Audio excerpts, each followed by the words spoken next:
विद्यार्थ्यांनो, आज साहित्य मंथन भाग 2 या पाठपुस्तकातील पदविभाग आपल्याला पाहायचा आहे. तर या पदविभागामधील जी चौथी कविता आहे ती तू थोर दया सिंधू, कवी रघुनाथ पंडित. तर आपल्याला आज मराठी साहित्याचा जो अभ्यास, मराठी साहित्य परंपरा सन 1840च्या सुमारास 9व्या काव्य परंपरेचा शुभारंभ झाला. या परंपरेचे आधारस्तंभ म्हणजेच समाजात रुजलेले तत्कालीन 3 प्रमुख काव्यप्रवाह, त्यामध्ये संत साहित्य, पंडिती साहित्य आणि शाहिरी साहित्य. तर अर्थात संत, पंत आणि तंत हे 3 काव्यप्रवाह. यामध्ये पहिला जो काव्यप्रवाह आहे तो संत काव्यप्रवाह आपल्याला माहीतच आहे. 13व्या शतकातील ज्ञानेश्वर ते 16व्या शतकातील समर्थ रामदास स्वामींच्या साहित्य निर्मितीपर्यंतचा हा काळ आहे. तर पुढचा जो काळ म्हणजेच पंडिती साहित्य काव्यप्रवाह. तर यामध्ये संत काव्यासोबत पुढील कालखंड म्हणजेच 1650 ते 1800 पंडिती साहित्य परंपरा निर्माण झाली. या खंडाला वामन मोरोपंतांचा कालखंड सुद्धा म्हटले जाते. या कालखंडामध्ये मराठीच्या भांडारामध्ये अपार भर घातलेली आहे. या मध्वमुनीश्वर, अमृतराय, महिपती वामन पंडित, मोरोपंत, कवी मुक्तेश्वर, रघुनाथ पंडित, श्रीधर सामराज, विठ्ठल निरंजन माधव यांनी निर्माण केलेलं हे साहित्य आहे. पंडिती काव्यामध्ये मुख्यत्वे पौराणिक संदर्भ म्हणजेच रामायण असो, महाभारत असो, त्या महाकाव्यातील महत्त्वाचं तत्त्वज्ञान यामध्ये मांडलेलं आहे. याची भाषा अशी आहे, संस्कृत, स्तोत्र, श्लोक इत्यादी रचनामार्फत शास्त्री मंडळींनी पंडिती काव्य परंपरा जोपासली. त्यातील भाषा सर्वसामान्यांना न समजल्यामुळे ती ठराविक वर्गात घुटमळत राहिली, सामान्य वर्गात ती रुजली नाही. अशी ही पंडिती साहित्य परंपरा. तर आज आपल्याला पाहायचं आहे तू थोर दया सिंधू रघुनाथ पंडित यांच्या या कवितेमध्ये एक आख्यान प्रसिद्ध आहे रघुनाथ पंडितांचं. यामध्ये दमयंती संयमवर, त्या दमयंती संयमवर या आख्यानामधून ही कविता रघुनाथ पंडितांनी निवडलेली आहे. तर रघुनाथ पंडित हे 17व्या शतकातील मराठी काव्य परंपरेतील एक श्रेष्ठ कवी. यांचं संस्कृत व फारसी या भाषेवरती प्रभुत्व होतं. महाभारतातील कथा याविषयी वरील मराठीतील महत्त्वाचे कवी म्हणून त्यांना ओळखलं जातं. त्यांचं रामदास वर्णन, गजेंद्र मोक्ष, दमयंती संयमवर ही त्यांची काव्यसंपदा.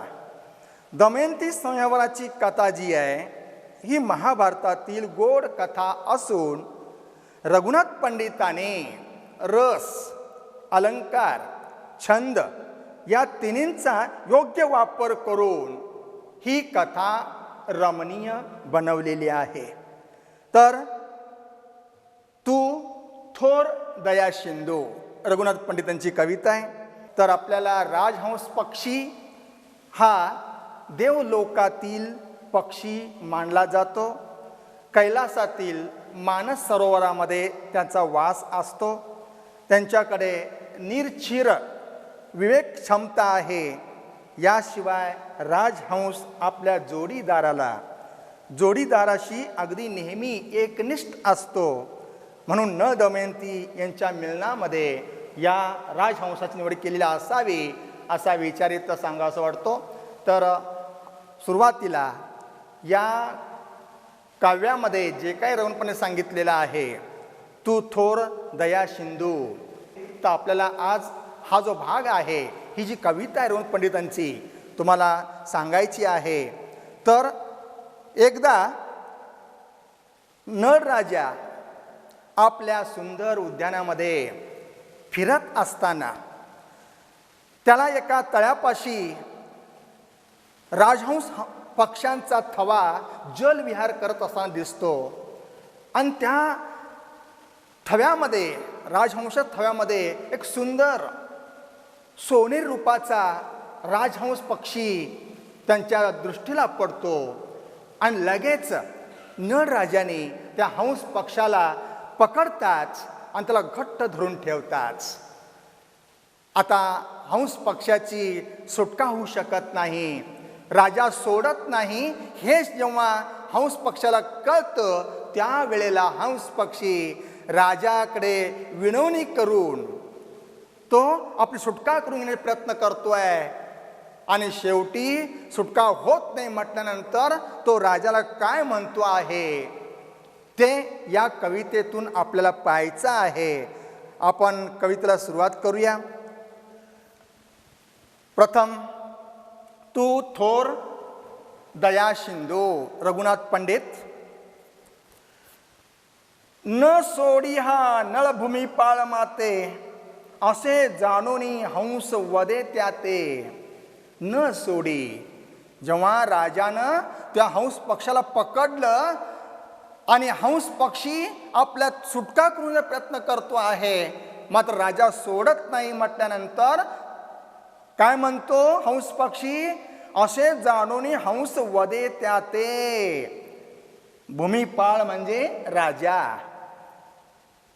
असे जाणून घेतलं आणि त्यानंतर हंस पक्षी वदे म्हणजे बोलतो. काय म्हणतो, हंस हिंसा नच घडो तुझ्या हाते, स्वस्थळाते पावेन पक्षपाते. राजा, तू एवढा मोठा बलाढ्य राजा आणि साध्या एका हंस पक्षाची तू हिंसा करतोयस.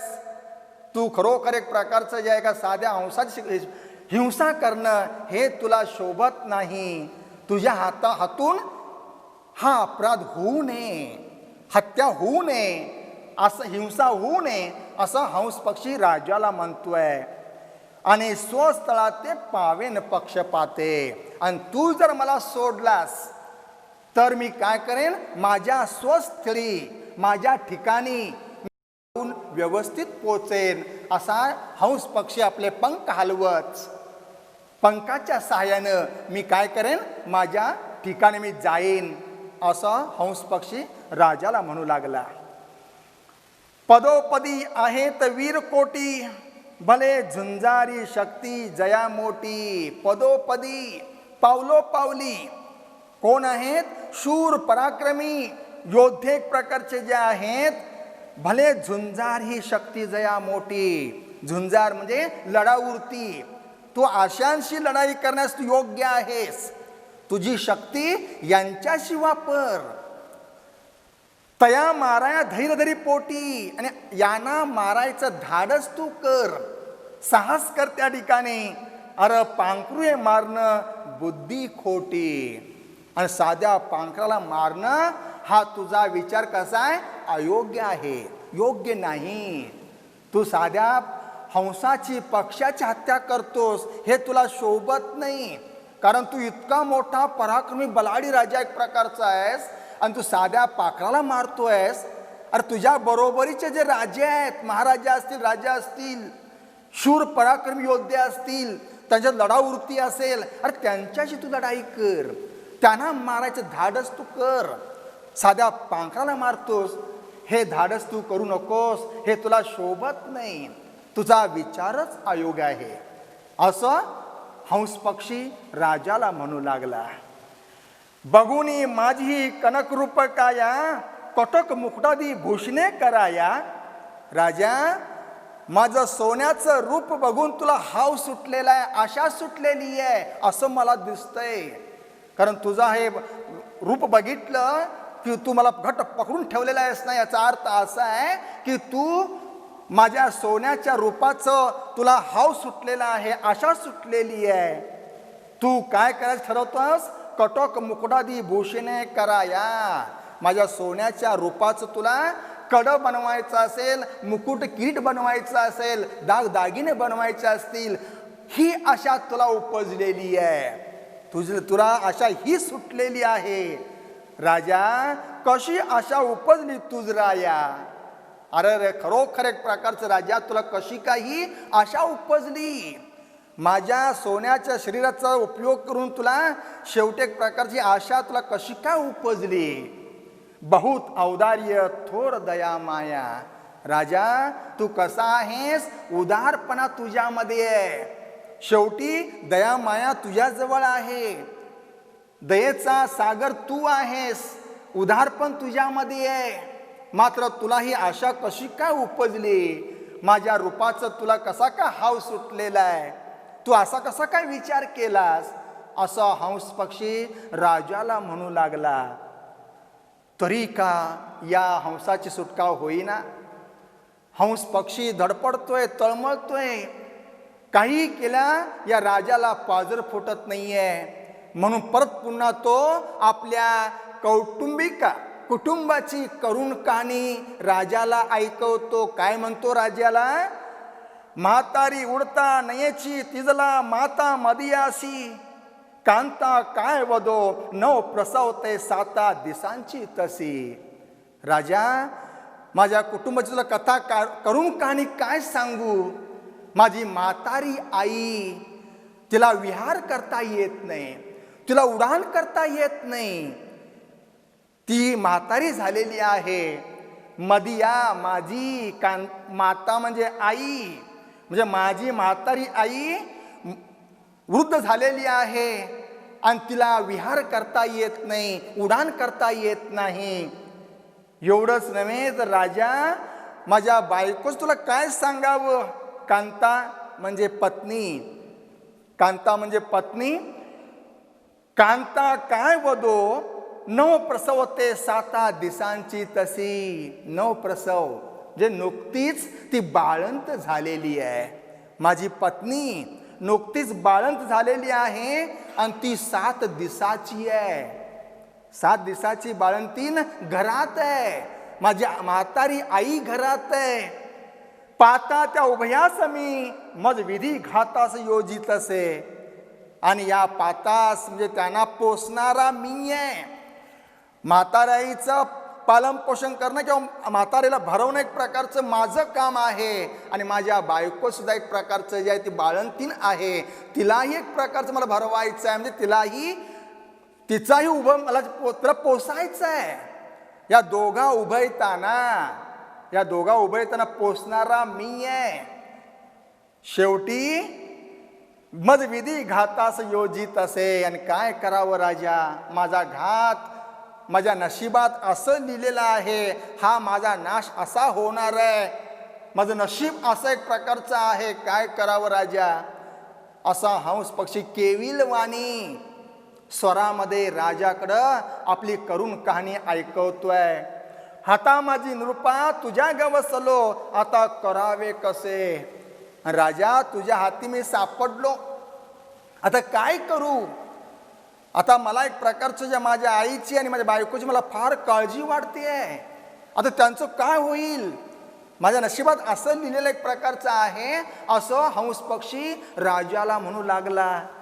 हाता माझी नृपा म्हणजे राजा, तुझ्या गवसलो, सापडलो, आता करावे कसे? आता काय करू? इलाज नाही आहे.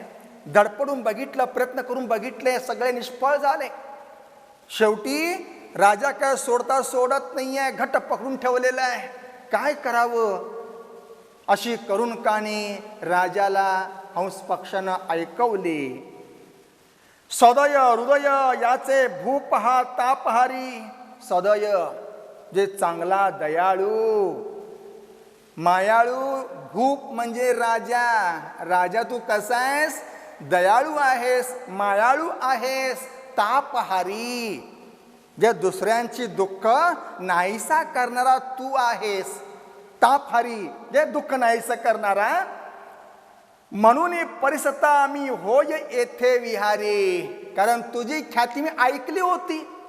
कारण तू असा राजा आहेस, अमुक अमुक नळ राजा, अमुक अमुक या निषद देशामध्ये एक प्रकारचा राजा आहे. तिथं तो दयाळू आहे, मायाळू आहे, दुसऱ्यांचे दुःख दूर करणारा आहे असं मी राजा ऐकलेलं होतं. म्हणून मी निश्चिंतपणे तुझ्या या आसपास बागेमध्ये विहार करायला आलो होतो.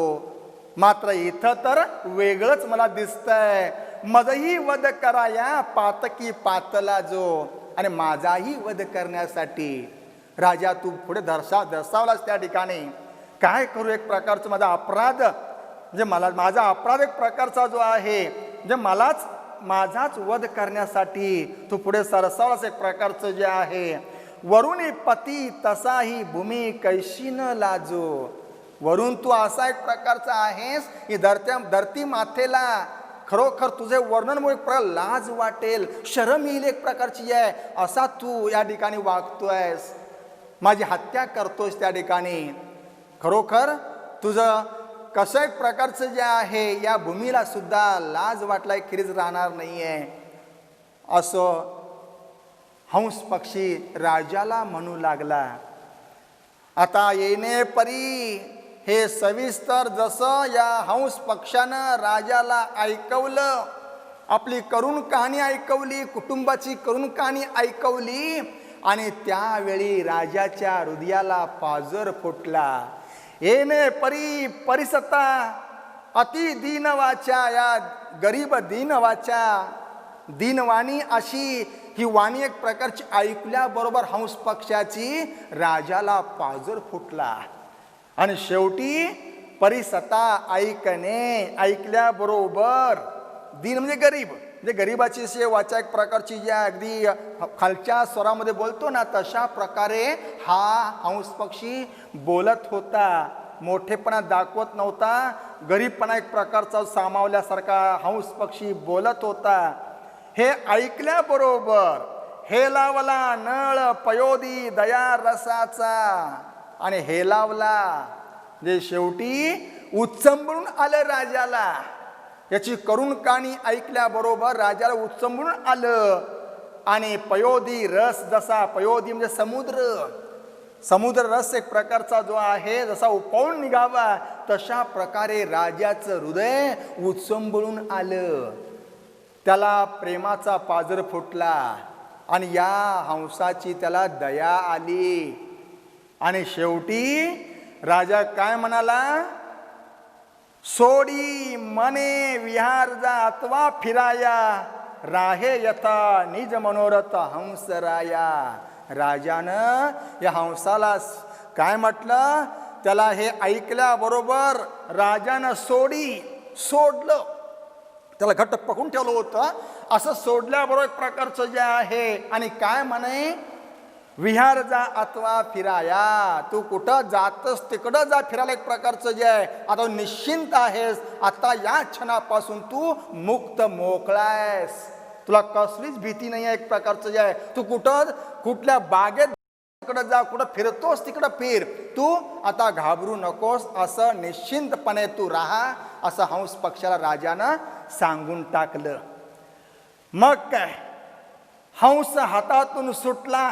राजाच्या हातून सुटल्याबरोबर सुटून खग पळाला बैसला शाल शाखे. आणि राजाच्या हातून सुटल्याबरोबर हंस पक्षी तो सुटला, तो सरळ थेट एक प्रकारचा जो आहे शाल वृक्ष एक प्रकारचा होता, त्या शाल वृक्षाच्या उंच फांदीवर जाऊन बसला. आणि निवांतपणे क्षणभर थोडा वेळ निज देही मुक्ती विश्रांती चाखे. आणि क्षणभर थोडा विश्रांती घेतली. तिथं शांतनं देह मोकळा केला, त्या ठिकाणी मुक्ती मिळाली, देहाला मुक्ती मिळाली एक प्रकारचं जे आहे. आणि तो तिथं विश्रांती घेऊ लागला. स्वजन तव तयाचे भोवताले मिळाले, कवळती निजबंधू बाष्पबिंदू गळाले. आणि त्याच्या सभोवताली जे घिरक्या घेत होते त्याचे भाऊबंद, त्या हंस पक्षाचे जे सगळे सोयरे नातेवाईक पाहुणे मंडळी कोण होती ना, ती बिचारे वर त्याच्या फिरत होते की किती वेळ एक प्रकारचं जे आहे त्या मृत्यूच्या दाराशी जाऊन झुंज देत होता त्या ठिकाणी कोण हंस पक्षी, आणि त्या मृत्यूच्या दारातून त्या आपल्या मित्राची सुटका झाली हे जेव्हा कळल्यानंतर सगळे त्याचे स्वजन कोण होते ना भाऊबंद ते सगळे आले आणि त्याच्या सभोवताली फिरू लागले, त्याला भेटले, कवळती, त्याला मिठी मारली आणि सगळ्यांच्या डोळ्यातून आनंदाश्रू वाहू लागले, जे आपल्या मित्राची सुटका झाली रे बाबा असं म्हणून देवाचे लाख लाख शेवटी एक प्रकारचं जे आहे जे पुण्य एक प्रकारचं जे केलं फळाला मिळालं, अशा प्रकारे सगळे जे इतर पक्षी होते ते देवाला धन्यवाद देऊ लागले. विसावा घे काही उडून लवला ही परतला, नृपाळाचे स्कंदी बसूनी मणी बंदी उतरला. आणि थोडा वेळ हंस पक्षानं त्या झाडावरती विश्रांती घेतली आणि लगेच त्याच्या मनात काय विचारला कुणाला माहीत, तो जैसे थे परत आला, खाली उतरला आणि नृपाळाचे स्कंदी बसूनी मणी बंदी उतरला. आणि राजाच्या नृपाळ म्हणजे राजा, राजाच्या स्कंदी म्हणजे खांदा, राजाच्या खांद्यावर बसून मणी बंदी उतरला. राजाच्या मनात तो उतरला, भरला, एक प्रकारचं बोलला. काय म्हणतोय, म्हणे हंस छोनी पतीस तुझ कोणी सम नसे, दयेचाई ठेवा तू जवळ देवा बहु वसे. आणि शेवटी राजाची स्तुती केली, कारण खरोखर राजा छोनी पतीस म्हणजे राजास, हंस पक्षी राजाला काय म्हणतो, तुझ कोणी सम नसे, तुझ्यासारखा दुसरा कोणीच राजा होऊन गेला नाही आहे आणि पुढे होणार पण नाही आहे. असा तू कायस दयेचा ठेवा देवा तुझ्याजवळ बहुत आहे, जे दयेचा ठेवा दया माया इतकं एक प्रकारचं या तुझ्या भरपूर आहे. तू तुझ्या हृदयामध्ये दया फुटली एक प्रकारचं जे आहे माझ्यासाठी की खरोखर दयेचा ठेवा तुझ्याजवळ देवा बहुत आहे, जास्त एक प्रकारचा आहे. असा हंस पक्षी राजाची स्तुती करू लागला. ऐक राया तू थोर दया शिंदो, नीती सागर ही तूची दीनबंधू. दे राजा, राया ऐक, तू काय आहेस, तू थोर दया सिंधू आहेस.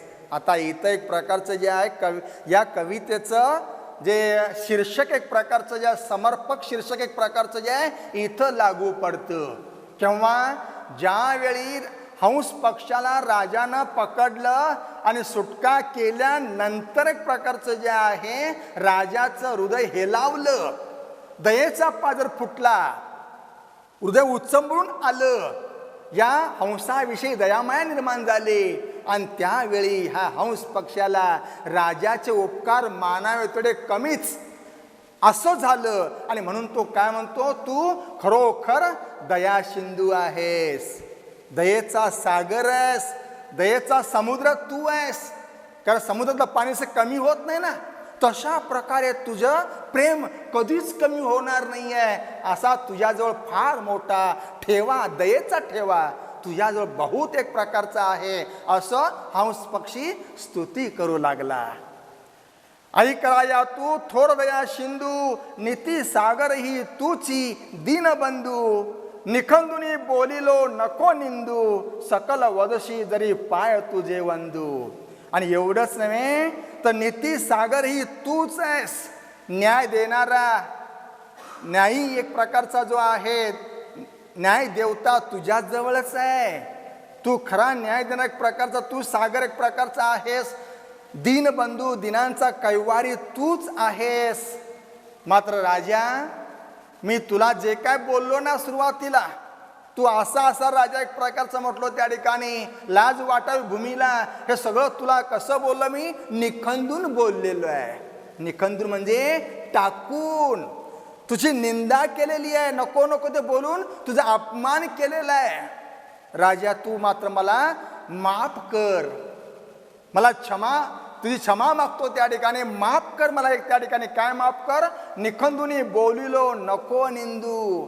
जे तुला जे काय बोलून टाकून त्या ठिकाणची निंदा केलेली आहे, तू मनाला निंदा वाटून घेऊ नकोस राजा, असा हंस पक्षी राजाला म्हणतो आहे. राजा, सकल वर्षी जरी पाय तुझे वंदू, सर्वांनी एक प्रकारचं जे आहे तुझे पाय पदस्पर्श करावा, तुला नमस्कार करावा, अशा प्रकारचं देवत्व गुण तुझ्यामध्ये आहेत.